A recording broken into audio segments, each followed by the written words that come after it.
Okay. Hello, everyone, and welcome to Live with the Pricing Lady. I'm Janine Liston, your hostess, and I'm so happy to have you here with me today. We're going to be talking about, as usual, all things pricing and value related. Let me start by welcoming my guest, Bob McIntosh. Hi, Bob. Hello, thanks for having me, and hello, YouTubeverse, and wherever else this ends up. It's great to have you here. So I was actually on Bob's show last year, I guess it wasn't even a few weeks ago. It was last year. Seems like a few weeks ago. Yeah. And we had such a great conversation. I thought, well, let's bring that over here so that you all can listen to it. So Bob, why don't we start with a few rapid fire questions? The first one is, where are you joining us from today? I am located in Austin, Texas, USA. I love Austin. Great place. If you haven't been there, it's definitely a place to go and visit. Yeah. Next question. So. What is your superpower? My superpower is making technology seem easy for those who are not technology related and helping them understand it in a way that's understandable. Yeah. So, excellent. Next one. What's one interesting thing that people who know you don't know? Interesting thing that people who know me don't know. So something I don't share a lot, and a lot of people who probably have never heard this, but I actually failed out of college because I hated what I was doing and the degree I was in or going for, and it was miserable. So I just I didn't put forth any effort. And I eventually went back to the same school when I graduated. But they kicked me out for a year, and it was a rude awakening of, okay, like I got to focus on things that make me happy. Excellent. Yeah, well, that's a good philosophy to follow, but not always an easy one, especially the younger you are, right? It's obvious. A lot of people are pushed in one direction because they don't really know what to follow with their heart yet. And yeah, interesting. Thank you for sharing that.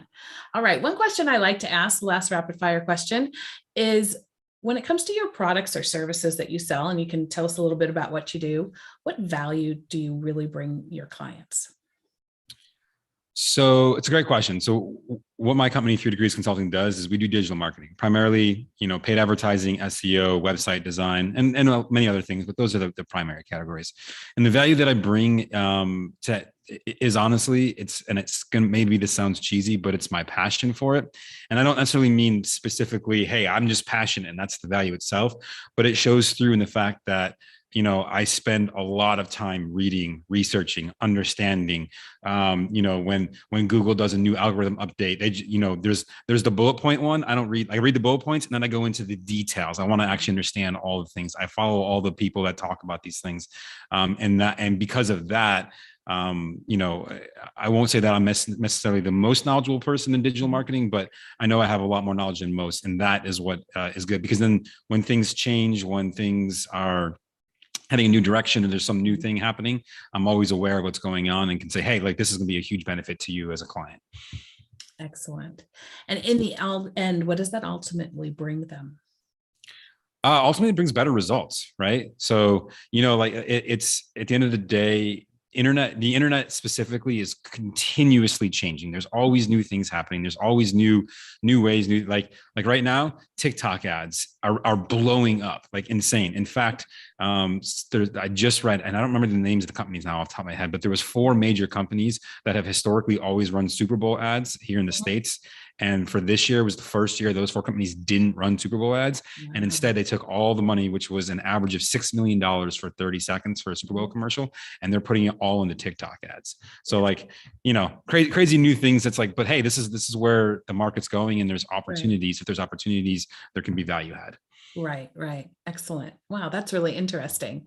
I'm not a TikToker, so I'm aware of it and I know it and I'm on there. But you will not see much content, but it's an interesting platform. That's you're not dancing. Not dancing. There's actually surprisingly a lot of things you can do there that are not dancing. But there is a lot of dance. But that's what that's what I see, because I don't do much on, I don't even have an account, but I see, videos from where, and it's usually people dancing or playing tricks on each other, right? Yep. Cool. Excellent. Well, thanks for sharing that. So why don't we go back to the beginning? I'm curious about how you started your business. Yeah, so had to go back a little bit. My dad was an entrepreneur, so I kind of grew up in that space. Not in he sold antique auto parts for Fords from the 1909s to the 1970s, super niche. But so I always kind of had that entrepreneur bug. I got a job. I am what they call unemployable. I ask too many questions. I don't want like I'm just not a good employee. Let's be real. And so I started with my dad after he sold his company. We started doing real estate, and that's where we still do some real estate for a long time, but in the process of doing real estate, I was living 3,000 miles away. And I was like, okay, well, I can't physically be there to see the houses and do these things. So what can I do? Mm-hmm. And so one of the things I got very good at was digital marketing. Uh-huh. And as part of digital marketing, because I could do it remotely, I was just like, okay, this is great. So I got really, really into it, and it worked very, very well for our company for a long time. Mm-hmm. When we were doing flipping houses and things of that nature. And then honestly, that passion just kind of led me to where I am today, which is, hey, I primarily help companies with digital marketing, just because I know it's a space. I have a lot of fun in it. And to be as transparent as possible, one of the things after having a job that was important to me was, hey, I want time and location freedom. I want to be able to go spend my day how I want to spend my day. I want to be able to live where I want to live or travel when I want to travel, and not have to worry about requesting time off or can I get approval for that or things of that nature. And so digital marketing allows that to happen, because as long as I've got internet and a laptop, I'm good to go. Right. Yeah. The entrepreneurial dream, the other part of the entrepreneurial dream. Yeah. Not an easy dream to achieve. I will be honest, but I'm there now. Like, and it was worth all the hardship to get here. Right. Okay. Excellent. And Bob, when you first started in your business, what was your approach to pricing, or how was that for you? Yeah. So the first approach to pricing was, I'm not worth very much. I guess I'll just charge this little amount, which is barely even covering my expense of like software and things of that nature. That was literally where we started, right? Even though, and here's the funny part, even though at the time that I started the agency, at that point, I had been on stage for well over 3,000 hours teaching people, about digital marketing. I had a pretty sizable following, people who know me for digital marketing. There was still this like insecurity of, I'm new in the space and whatever, so why would they want to listen to me? So that was where we started. And then like most people, was like, okay, well, I can barely even pay my software bills, let alone pay myself. So had to start increasing the price from there. Right. And that was really, it just wasn't profitable enough, and you knew that something had to change there. Yeah. And I obviously, the profitability part is the hardest part when you're doing that. But at the same time, doing it that way allowed me to get a lot of folks in initially, get some good testimonials, so that and then my confidence developed in what we were offering. I started to be able to say, hey, I'm actually getting really good results for people. So I know my value is there. So I was okay to raise it. And actually some advice that I got from a mentor was, every new proposal you do for a client, double your price until you start to get pushback. Right. And I was like, oh, that's an interesting way. And by the way, I did not do that. Not exactly. I didn't double price. I didn't double prices. I would increase them by like 30 to 50% each time. Cause like doubling it terrified me, to be real. Like, it was just like, oh my God, I can't charge that much. Can I? And ironically now, here we are after, 3 years of doing just this. And, the prices are at a point where it's like, okay, I still think we're probably on the lower end of the market to be real, but we're after growth and market share right now. So I'm okay staying a little bit lower while we do that. Okay. And do you think that, the underpricing event, so partially it was down to this confidence, but do you think that it was also that, from where you began to where you are now, your offers changed and developed as you've moved along? Does that also have an influence, you think, on the value you were able to deliver, and as a consequence, then also the price, or was that just like not even really part of your thought process? No, it definitely is. So as you talk to more people, especially in our business, right, where it's a lot of relationship business, and it's different for my clients versus it is for my business. So I want to talk about both of those. For us, it's a lot of relationships, right? We're having a one-on-one conversation. I'm talking to somebody. I need to understand your business and then, go from there. And because of that, the more that I understand what your pain points are, I can tweak my offer to fit the pain point. Because look, the digital marketing is the same for every single company in the world. The only difference between it is my messaging, maybe the platforms that I choose, the pricing, obviously, and a few other minor things that are specific to your business. But the process that I use to get you results, like if you want to run paid advertising, it's the same process, right? We're all using the same platform. So the value has to be, can I solve your pain point in a way that is A, believable to you that I can, B, in a time frame that's going to make sense for you to do that, and C, in a way that you're comfortable doing. And if I can do all three of those things, then my price can be much higher, because the belief is there of solving a pain, and people will pay a lot for solving a pain, as I've started to find out. Right. So those are three excellent points. And I think, as you said, for most services, it comes down to the same thing applied in a different context, right? Right. Yeah, absolutely. Now, I want to touch on, so we do a lot of work with e-commerce stores, and that's a little bit different, right? Because I'm not having a one-to-one interaction. They're interacting with my website or the client's website.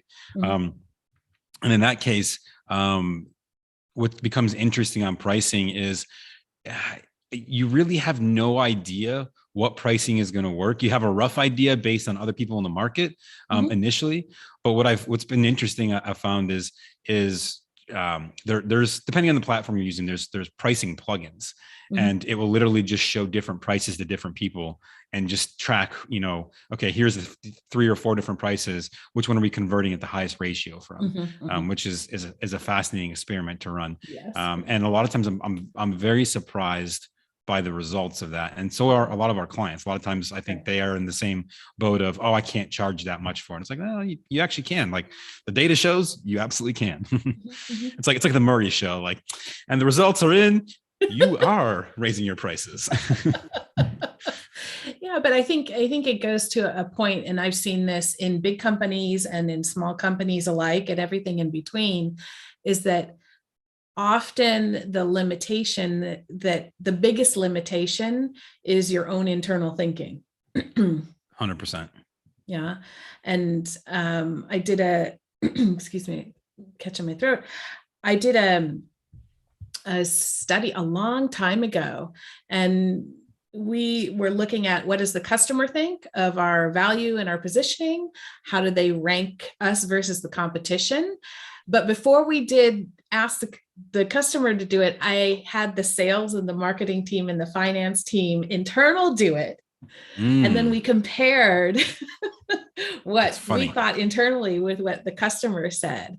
And I've done it several times before, but I remember this one particularly because it was the first time that it showed such a huge difference in the way that we perceived what we perceived what we thought the customer thought, right? Versus what the customer actually thought. And I don't think too many people actually take the time to ask their customer, right? Like to figure it out, or to at least test it, right? I think that's another thing I see a lot, is they just assume that they're correct on the price, and they never actually take the time to ask the question, would you have paid more? Would you have paid this? What would you, do? And, or like I said, like we did, like just keep raising our price until all of a sudden we get pushback of, no, that's not worth it to us. Like, okay, well, now we know where that threshold is. Let's instead of 30%, can we do 15%? Okay, no, can we do 10%? Oh, it's 8%. That was the number. All right, perfect. Now here we are. Right. Yeah. And you're right. I think, not enough people take the time to really understand what their customers really value, in terms of, most people say, we'll put price in the top 3 of what their customers value most. Right. And when I've done the research, a lot of times it's not even barely in the top 10, if in the top 10 at all.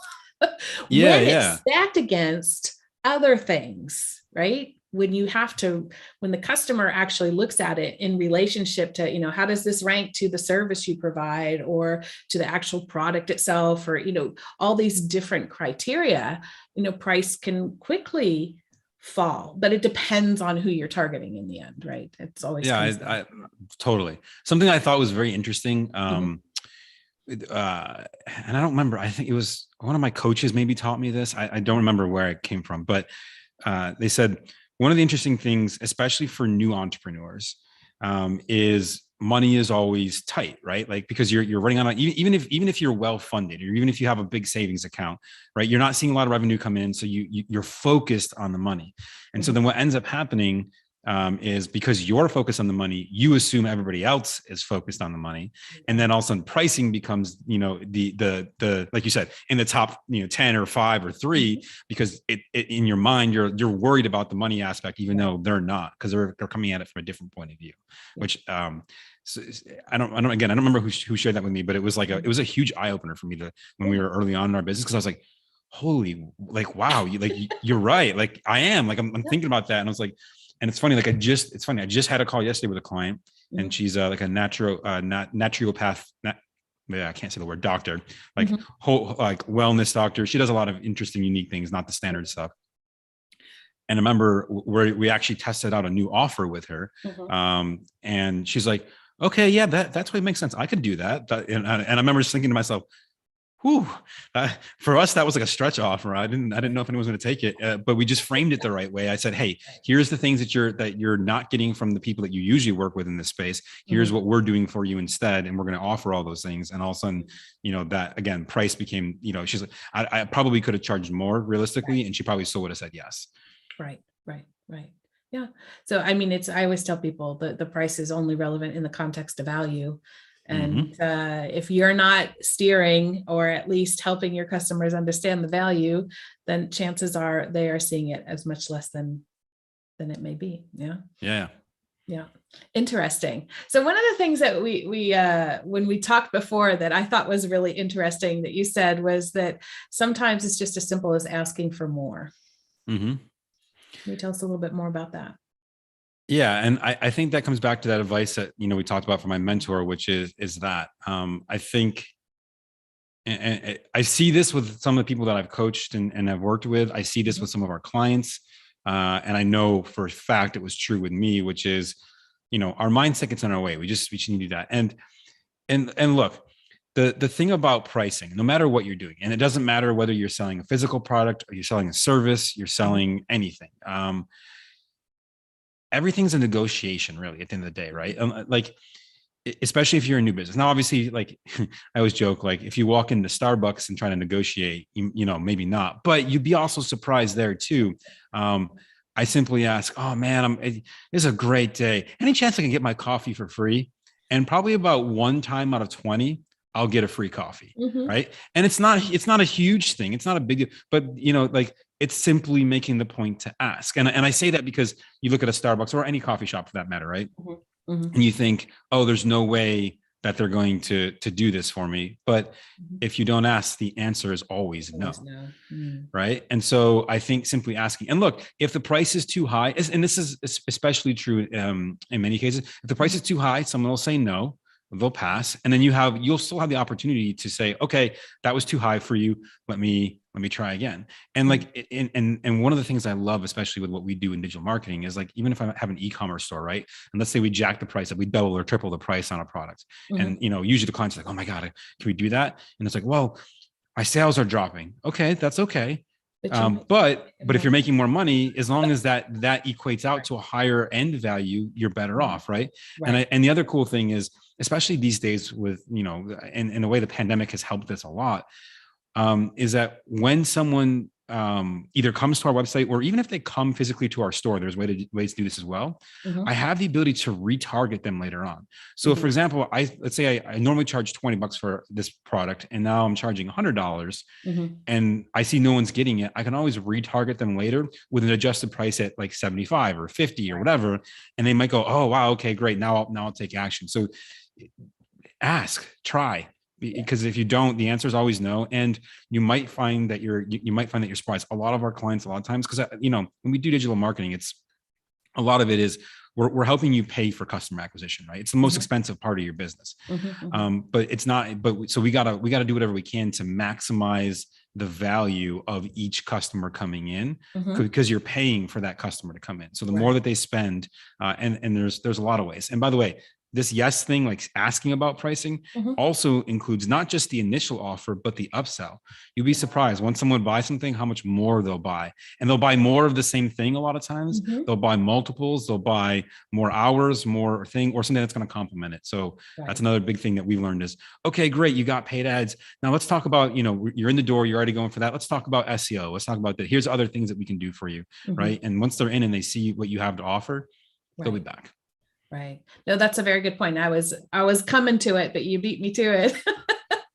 Yeah, that value side of the price value scale is much easier to navigate on that side. And then once you get that first sale in, you open the door to more opportunities. Of course, as long as you're successful and do what you committed to doing. But that kind of goes without not running saying. a Ponzi scheme, Right. you're okay.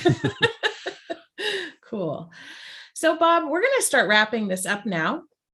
I'd like to ask you, what is it you think people should take away from our conversation today? If I could give you one thing, it's just whatever you're charging right now, raise your price. 5%, 10%, 50%, 100%. I don't care what it is. Just raise it up and test, right? Maybe you can't.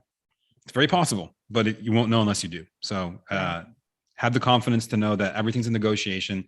And if you raise the price, you can always come back down, worst case scenario. Yeah, absolutely. Good advice. So what's the best business advice that you've ever been given? Oh, there's so much. I don't even know what to pick. But honestly, I think some of the best business advice I've been given is understanding your mindset. And I was given a book which ties into mindset, and it's by Carol Dweck. I don't know if you've ever heard of this, but mindset is the new psychology of success. And honestly, it just totally changed how I started to look at things. And I think if your mindset is in the right place, you can do anything. And just perspective, this morning's been a complete disaster for me. Like my car got towed. I left my laptop charger at my girlfriend's place. It's just everything that could go wrong this morning has somehow gone wrong. But it was funny. She was driving me back to my place, and I was like, and she's like, "Why are you so calm?" I was like, because look, I know that everything will work out exactly the way it was supposed to. I've built that mental toughness into myself to say, hey, things are going to go wrong, and that's okay. We'll make it work. We still got on here. I still was able to get this conversation. Right. I didn't have to do it from my phone or something like that. Hey, we're good. And I think that toughening up your mind and understanding that is going to determine everything else you do is the most valuable advice I've ever gotten from any of my mentors or coaches. Wow. Thank you for sharing that. I liken it to the umbrella of optimism in a rain shower of pessimism. Ooh, I like that. I've never heard that before. I like that a lot. That's made good. That but that's what brought to my mind when you said that. I'm like, fluke. Right. No, it's true. And you know what? Negativity spreads way faster than positivity does. And so you're gonna be you're gonna be standing in a deluge of rain that's I think that deluge is how you say it, however you say that word, of rain, right? It's gonna be pouring down on you constantly from all the directions. The wind's gonna be whipping at you because there's a lot people have a vested interest in keeping you where you are, and so they're gonna do what they can to do that. But your mindset has to be tougher than that, or you're not gonna make it. Or you'll get frustrated, you'll get upset, you'll eventually quit because entrepreneurship and all the stuff that we talk about is the toughest path to go down, the most rewarding, but it's also the toughest. That's why there's only a few of us. Yeah. I think one of my biggest learnings is that, starting your own business, I thought it was a career move. And then what I really have learned over the last 5 years is that more than anything, it's a personal development journey. Oh my gosh. Yes. Right. This is 100% true for me. The more I have worked on my mindset and my personal development, the faster my business grows. No matter how much, look, I love reading the technical side of what I do. And it's fascinating to me, but the more that I work on me, the more results I end up seeing in everything that I do. Yeah. So there it is, ladies and gentlemen. And you beat me to my last question. You already mentioned the book from Carol Dweck. What was that called again? Mindset, the New Psychology of Success. The New Psychology of Success. Yeah. No, yeah. excellent. And I like it because it's not just, and this is actually, I want a real quick point. Sure. There's a ton of mindset books out there and even personal development books that are like, just be strong. You can do it. Like, think positive. And it's like, okay, yeah, I get that, but it's in a way, excuse my language, it's BS, right? It's a little like, and not totally, because you have to do those things. But what I like about her book is that it gives you very tactical things of, and it's backed by, like, she at the time she was a professor for Stanford University, so it's backed by a lot of studies and data points. And she's like, look, this is what we see works. Here's the things that you can do to have a growth mindset versus a fixed mindset, what you need to recognize in yourself. And I found it to be almost tactical in its action. And that is something that is, in my opinion, lacking in a lot of the personal development world. And that's why I think it's one of my favorites, because it's actually actionable advice. Yeah. Oh, that's great. Yeah. I use her research in some of my programs as well, because it's so interesting. It's so very simple and practical. So I'm there with you, but I haven't actually read the book, funnily enough. So I guess I'll have to fix that. Worth it. It's not long. It's a fair, it's a good sized book to read. It doesn't take very long, but it's just filled with fascinating ideas and thought experiments, and even just things that she's done and how she's being able to show like the difference between what these things do. So it's not just like theory of, as much as I believe in the law of attraction, it's not like just, oh, you think about $1 million and it magically appears. It's like, no, here's what we did to actually train someone's mind to help them get better. And then that allows for the law of attraction to take place, because you actually have action behind what you're trying to attract. Right. Isn't it? Tony Robbins says that action, what does he say? Action brings results, something along those lines. But he said you have to take action first. Yeah. Yep. Super. One last question. Where can people reach out if they'd like to find out more? Yeah, so you can follow me on every social media platform at Bob, B-O-B, McIntosh, MCINTOSH,